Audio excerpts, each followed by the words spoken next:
Hello, everybody. My name is Lorenzo Perella, and I'm just here to tell you a little bit about myself for the upcoming class in computer science 110. Originally, I'm from San Francisco, California. I'm a triplet, and I have moved around a couple times.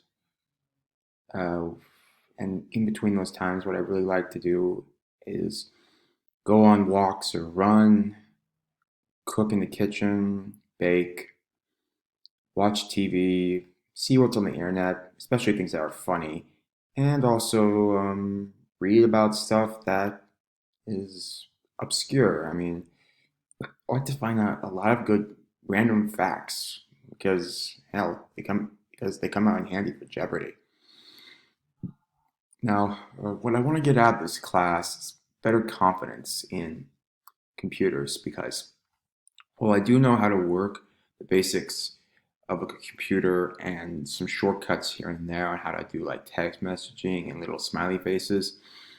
I want to be able to be more confident in the coding itself because there have been times where I have fallen for things and I want to be able to recognize these kinds of things better.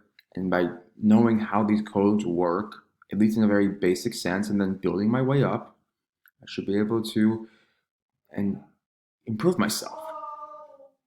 Now, I hope this class goes well and we all manage to get through it well and we all stay healthy. So, best of luck to everybody and let's do our best to get through this. Okay? Thank you and I'll see you during the next class. Take care. Bye.